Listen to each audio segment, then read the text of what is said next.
our guest type so loud? She can't hear you. Yeah. We have that Foo Cray in the house. Banging away at the keyboard. Actually, the Apple Are you recording keyboard, already? Yeah. The Apple keyboard is super loud. Not really. You don't think so? My mechanical keyboard is louder. Not that this is a contest. Your gamer keyboard. My Corsair wireless keyboard. Right. You are with backlighting. You are not sponsored by Corsair. Hey, if they would sponsor me, I would take it. You can buy this Corsair keyboard on Amazon. That would be a double sponsorship. Yeah. That would be a Corsair Amazon. It'd be one of those things where it's like an affiliate where like, these are the items I use, including this Corsair wireless keyboard. You can buy it on Amazon now. Proceeds from this purchase will go and support MAEKAN. Probably what it sounds like, right? Oh man. I mean, if there's, to that point though, honestly, if there are any companies listening to your read right now, they're not gonna pick us. I don't know, man. There's some pretty cheesy like ad reads out there. There are also ones that are better than that. However, I have to admit I'm very fascinated by the affiliate model. Fascinated how? Just what does like, that mean? Like fascinated, I want to participate? Yes. So the way I look at it is like, if this is interesting that we're starting off, like let's say all the equipment we use is like brand A's microphones, brand B's like recorders or whatever.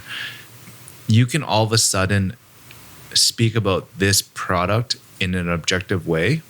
And then if someone wants to like take your advice and buy it, then you can obviously reap the benefits of that. Mm-hmm. So it allows you to make money in a different capacity while still maintaining some sort of journalistic integrity. So I could review something, I could slam it and be like, this is the worst thing ever. But if you still really want to buy it on Amazon, or this product's mediocre, because it's also reputational too, right? The weird thing though is that people sometimes get mad about affiliate links. If you don't disclose it, in my opinion. I think that's the biggest one. If you disclose it and like, hey, this helps me support the website or helps me support what I do, why would you be mad? Especially if it's providing value. It is interesting. And if they hate, then they're just haters. It is interesting because sometimes maybe you just mention a product tangentially too. Yeah. But if you're going to link to it, you might as well use an affiliate link. You just released a story that you're really proud of? Yeah. I'm really happy with the tonal Joshua Kissy story. I think it turned out really good. Generally what gets me excited is when I cut a story, I re-listen to the interview and you still kind of get some sort of feeling from it in terms of, oh, that's really impactful what he said, or like you get excited just about the overall storyline. Yeah, I listened to... You haven't listened to the whole thing yet, right? I haven't listened to the whole thing longer. Straight through, yeah. But I've actually listened to sections of it twice now, and I enjoyed it both times. Yeah. No, I listened to the whole thing. I think it's pretty solid. I really like this one as well, including the imagery, the subject, your final interview. Who's the photographer again? I don't know how to pronounce his name. It's R-O-G Walker. Is it Raj, you think? I think it's Raj. Anyway, shout out to Raj Walker. I'm sorry if I mispronounced your name. And there's another story coming up as well with Josh and Cleon Gray. Yep. One of his close friends. What else have we launched recently? Did Rise go up on Tuesday? Yes. Yeah. Did we mention that before? Nope. Rise is a new hotel that opened in Hongdae by our good friend Jason. Hongdae, Seoul, South Korea, by Jason Schlabach. I just can't. You gotta give me an audio dictionary, man. Jason Schlabach. So huge congrats to him. Alongside Leo Moon. Mm-hmm. So those two like are kind of the... Yeah, I'm actually really happy with that one too. It's been a good week. Did you listen to that one? I listened to Alex's feedback, and his happiness makes me happy. Wait, so you didn't even listen to it? You can't proxy derive happiness.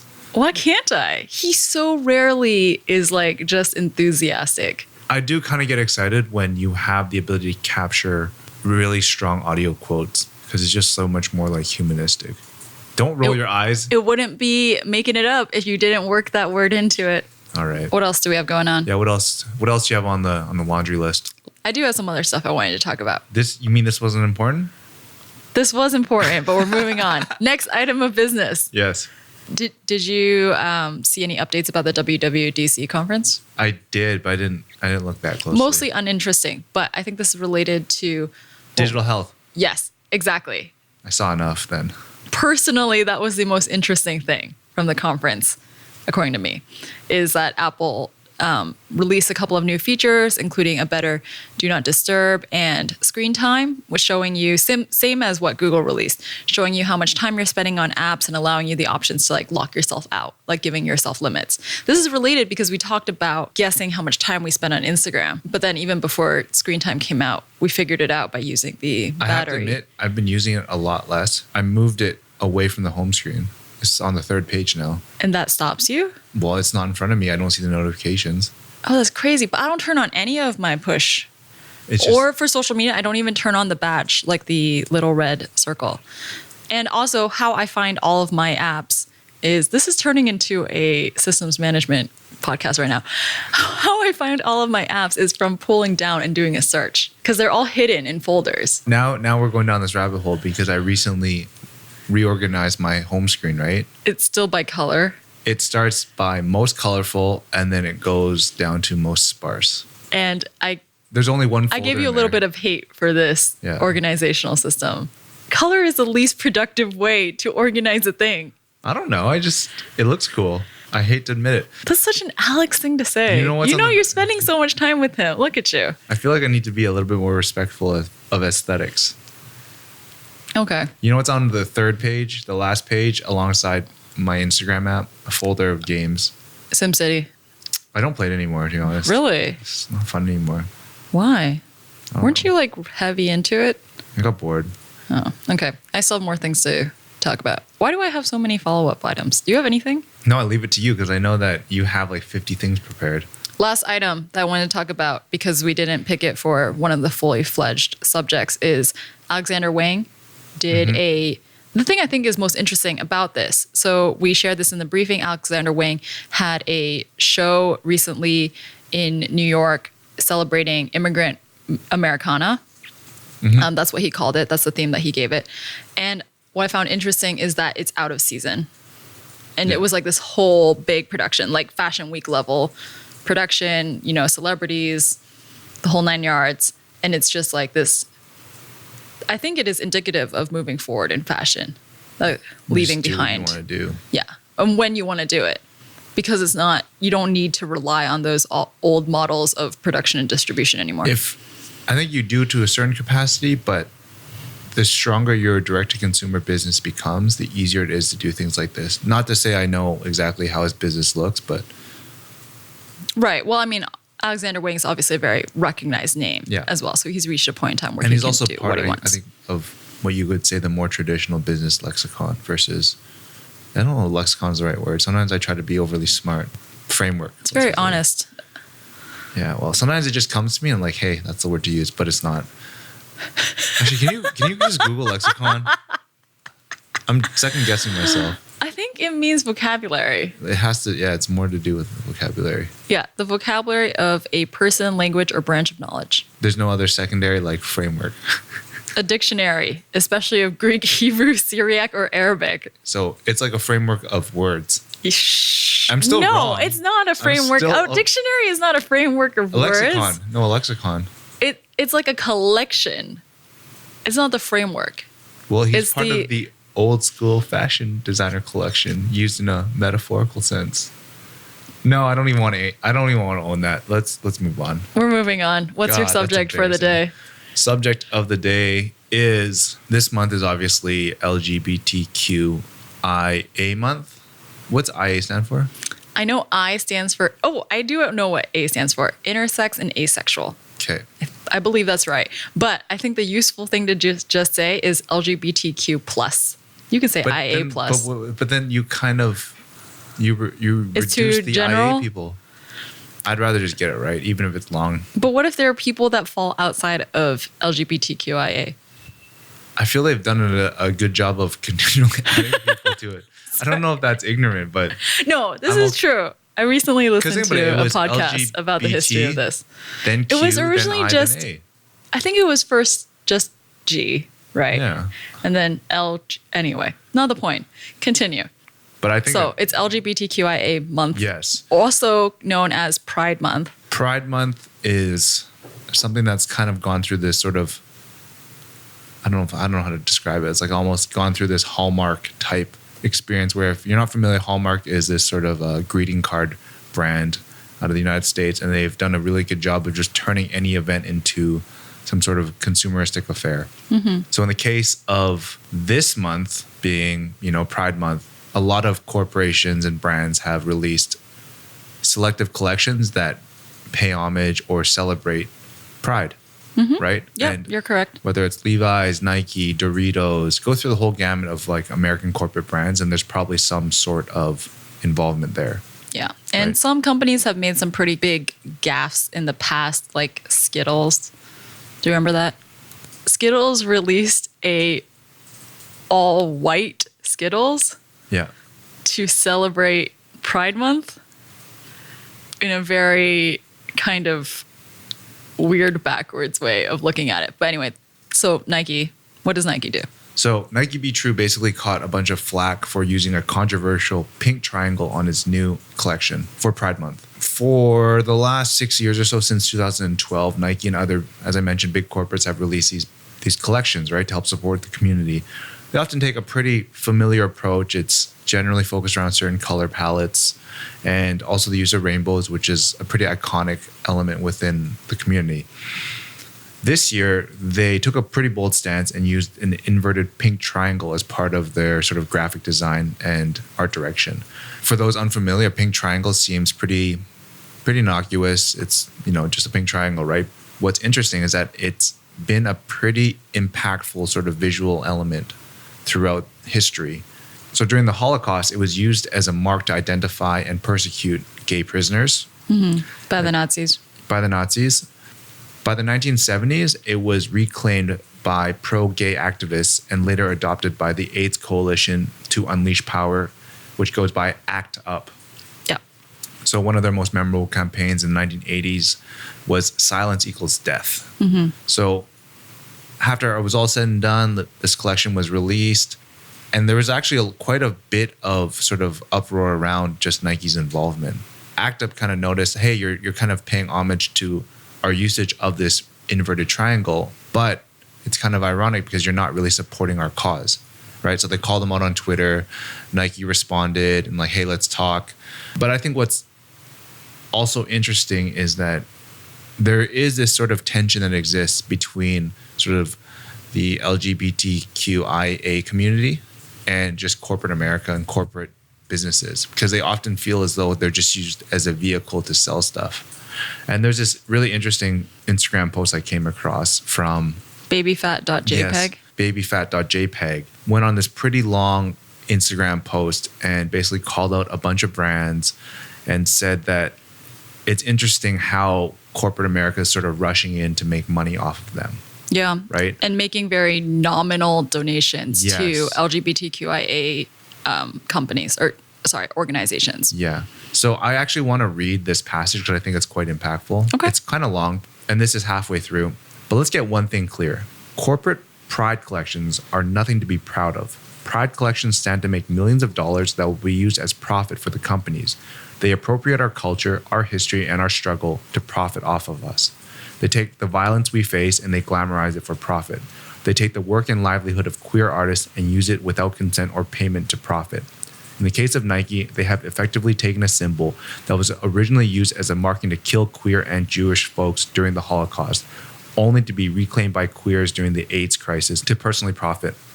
Nike and every other corporation with a pride collection doesn't care about the lives of queer and trans folks. They care about profit.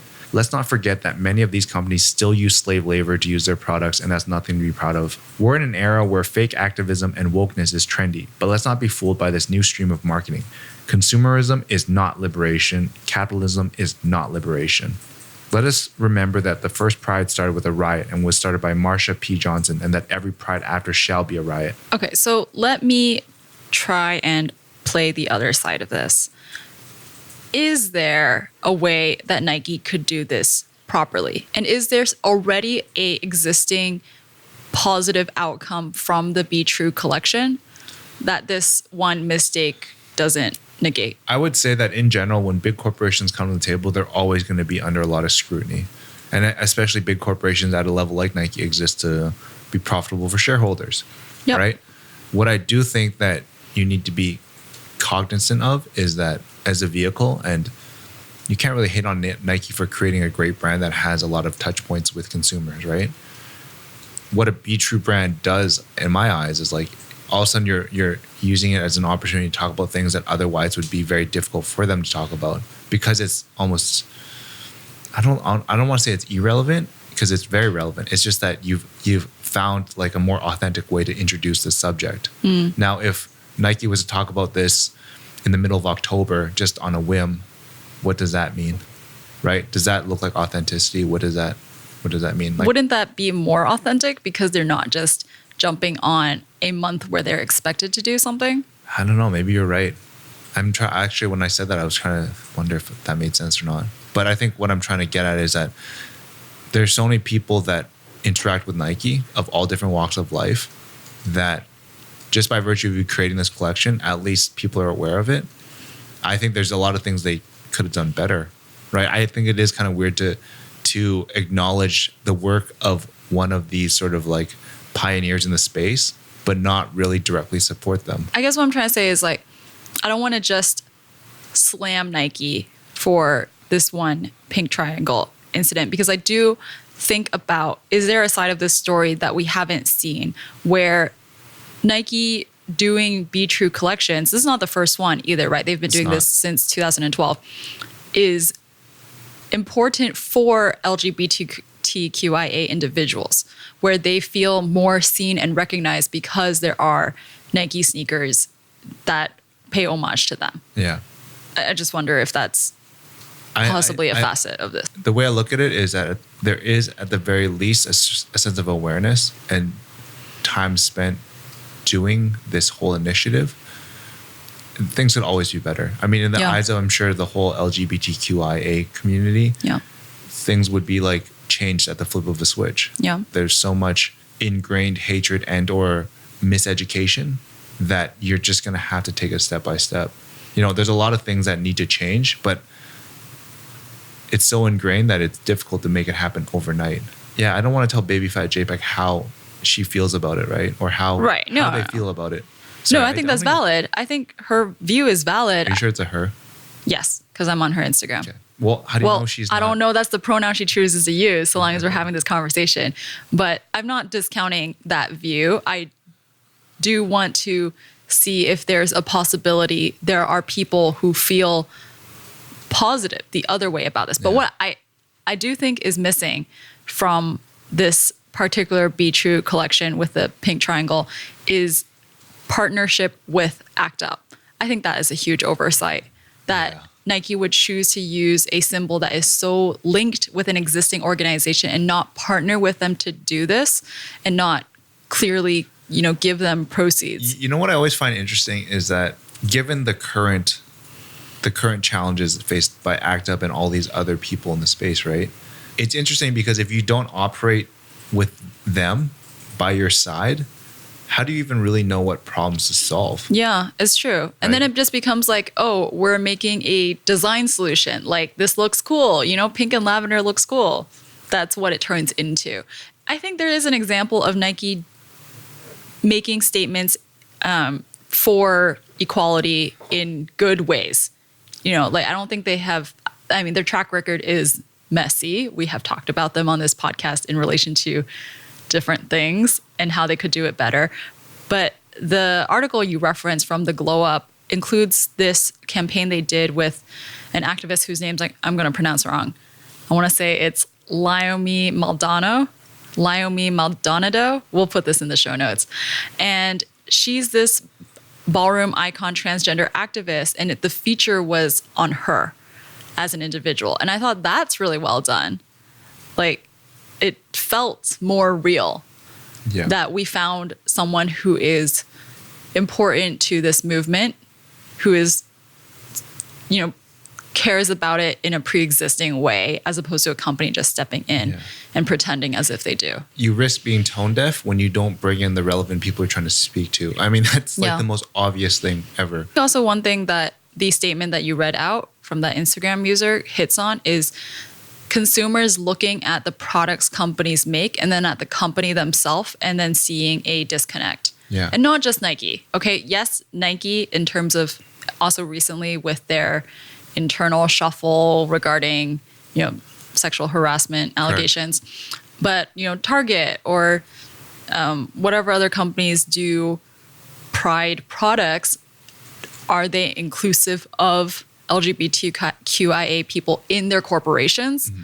Like, wouldn't that be more significant if a company was transparent? Like, hey, we intentionally sought out to hire, we intentionally sought out to promote these people. No, I think that's something interesting to bring up, because I'm curious, because I didn't read the first part of babyfat.jpg's piece, but she calls out a lot of stuff that pertains to different brands and organizations and whatnot. And then I was just scrolling through, people calling out like Doritos. Like, I'd be very curious, and it's a nice sort of challenge to sort of push the creative limits.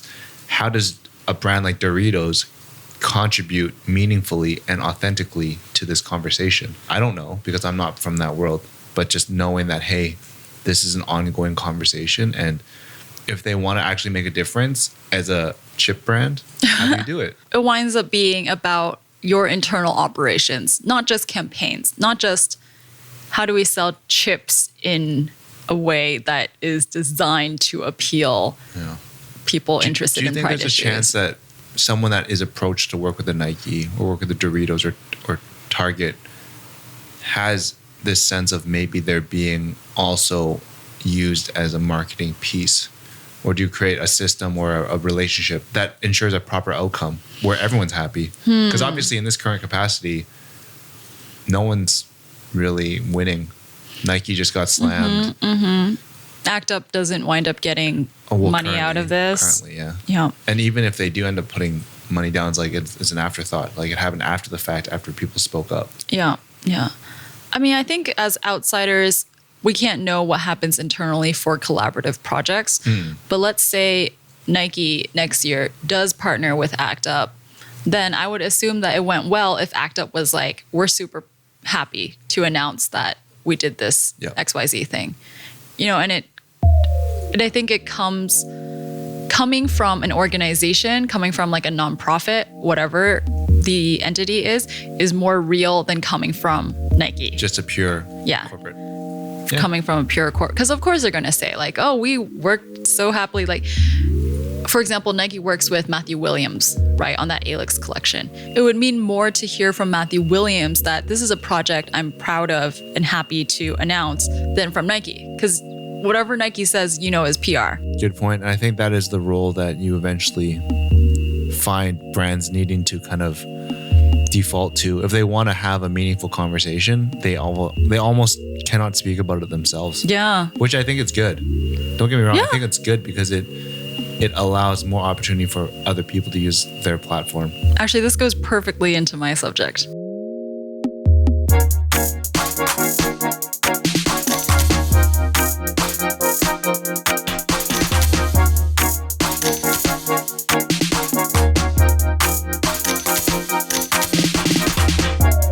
On Wednesday in the briefing, I wrote about this Adidas email campaign. Adidas? Sorry.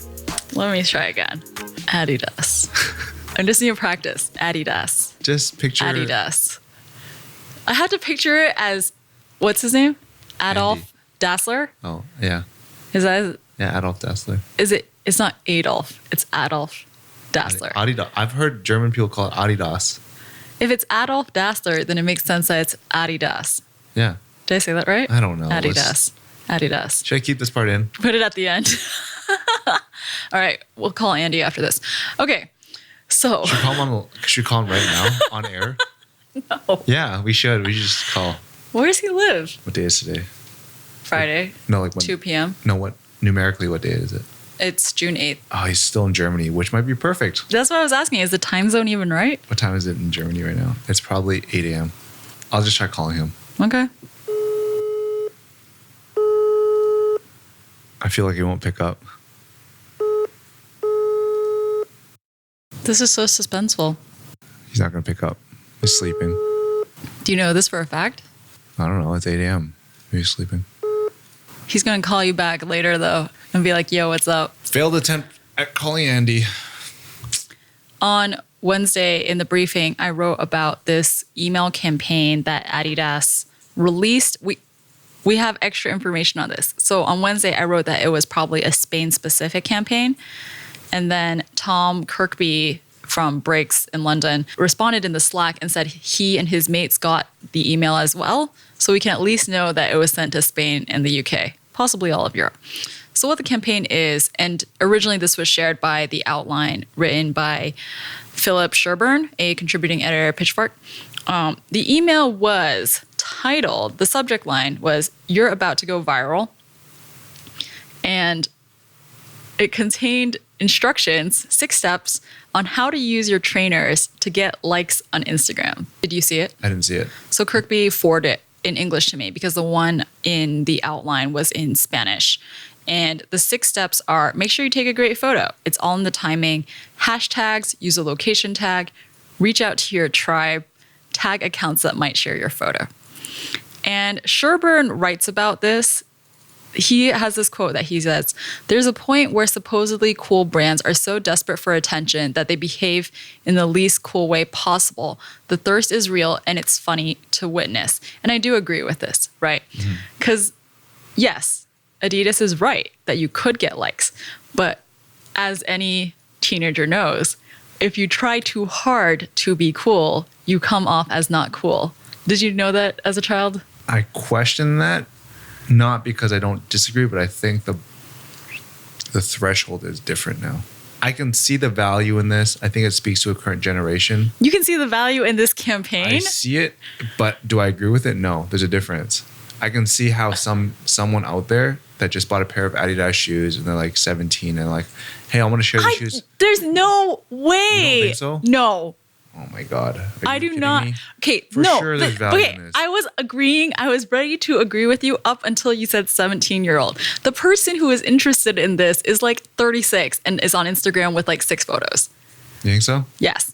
How do the you know 17-year-old knows how to use social media. Sorry, should I back up from the mic as I get frustrated with you? I don't know. I'm trying to figure this out. This is always interesting when you're trying to dissect quote unquote youth culture. Well, to this point though, do other kids out there that delete photos that don't get enough likes? The kids out there who are deleting photos because they don't get enough likes know how to get the likes. They don't need this campaign. This campaign is not for them. Then why are they deleting photos in the first place? I'm not saying that they don't have the same objective. I'm agreeing that Adidas is right about the objective, that people want to get likes. I'm not saying they're wrong in that. Correct. But I think this like WikiHow 1, 2, 3, 4, 5, 6 is not appealing. I don't think it's appealing either. I guess, Kate, we can agree. Do you see what I'm saying? Here, the objective is agreed upon.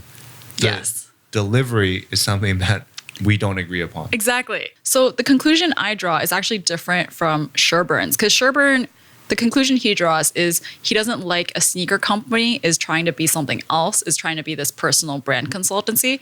But I disagree, because we all know as consumers that we actually expect our companies to provide more than the product. Like, we know we don't buy. Now we do.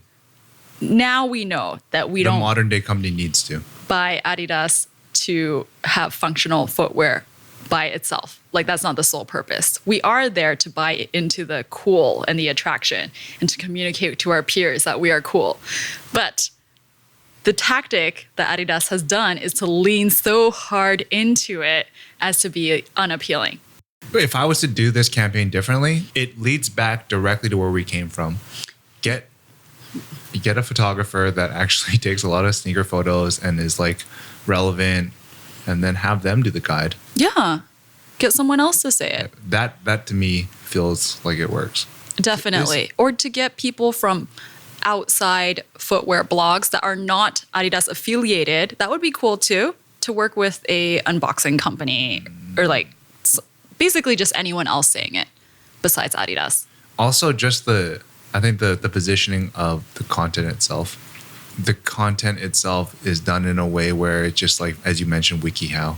Actually, I don't know. I'm trying to think how you do it. I'm thinking even if you didn't find outside people to say this for you, you could have done this in an editorial way where you talked about, Instagram just revealed this about their algorithm. Yeah. Which is kind of saying the same thing, but it more tactfully. Yeah.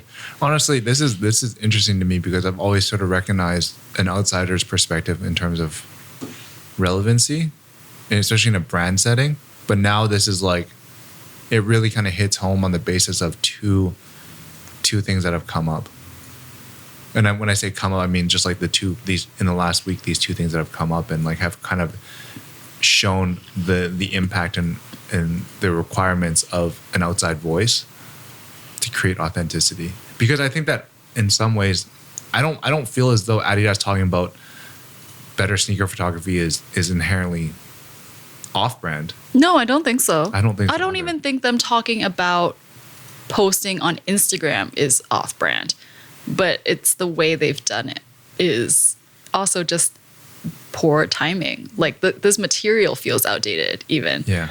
And I do wonder, is it that Nike and Adidas and similarly large corporations are so big and they have so many internal people that they've lost perspective? There's no, like you said, there's no outside, there's no new perspective coming in. I don't know. Do you ever feel as though there's value in doing poor communication to the point that it's memorable? When I look at some of the content and some of the commercials coming out, some of them are done deliberately poorly, I feel, because you know that you'll be talking about it.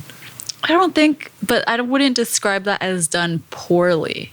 I don't know if it's done poorly. It's just like, I would describe it as done satirically or tongue-in-cheek. but then tongue-in-cheek is an acknowledgement. You can kind of see beneath the layers that, hey, this was done as a joke. Yeah, and This I don't think this was, though. isn't. And I do see the value of what you're saying. Like, you could take it so far as to be memorable and good. I mean, we're in talking how about it's it. bad. Yeah, and apparently Tom and his mates passed it around too. We're talking Yeah. about it. That's an interesting... That is an interesting side effect, totally unintended from them.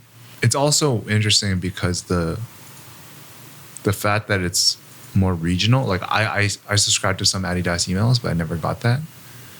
I wonder, like, does this create reputational damage to Adidas? I do wonder about that. I don't know. I don't know. I don't feel any differently about their Like, footwear. Over the course of this, do you think both Nike and Adidas have incurred reputational damage? What I take away from this, it's a warning to big brands and to small brands that are growing bigger to be more thoughtful Yeah. in campaigns and marketing efforts. Yeah. And I think the damage that they incur is not necessarily like, oh, they're this big bad company, or like Adidas is now, foolish, right? Or they got egg on their face. I don't think that's the damage. I think the damage is that you will become more interested in small companies that do these things really well. I agree. The more Adidas, Nike, big companies Lose make the plot, right? And they yes, kind of, like, exactly. lose touch. It's interesting to see things unravel. I mean, I never like to look at one instance as the overarching view of where something's going, because you kind of need some reinforcement. Okay, well, that one event happened, and then it happened again in 6 weeks. Oh, and then it happened again 3 weeks after. Then that sort of suggests a trend. But one event doesn't necessarily mean it's a trend. How do I put this? Like, we've talked increasingly more about product, and I think it's something that we enjoy talking about because it does play a purpose, and it has the ability to touch so many people's lives. And it's a way to unify. It's an initial talking point. Like, we started talking about sneakers in both capacities today, but I think it's sort of spun into something a little bit more interesting, a little bit more profound. I've started to like mentally think that when you meet people, you have a quote on how much time you can talk about sneakers or like products. Maybe 5 minutes max. After that, it has to go to somewhere else, or else I'm out of here. The product itself is not the thing that is inherently interesting. How does that conversation go? Oh, what shoes are those? Oh, it's XYZ model. How much do they cost you? This much. Like, that's the end of that conversation, right? So you have to take it to these places we've talked about where how do you do Pride Month better? How do you do marketing campaigns that aren't tone deaf? I think that's a good place to finish. If you are interested in learning more about MAEKAN and reading and listening to more stories focused on the sights and sounds of creative culture, you can visit us at maekan.com. If you really enjoyed this podcast, please feel free to recommend it to a friend. That's probably the best way for us to gain more listeners, put people onto what we're doing. And also check out the website if you get a chance, maekan.com, MAEKAN.com. You can also get in touch with us, both of us, by emailing stories@maekan.com or hitting us up individually on Twitter. I'm at Eugene Can. I'm at Sure Is Nice. I'm Eugene. I'm Charisse. And this is Making It Up.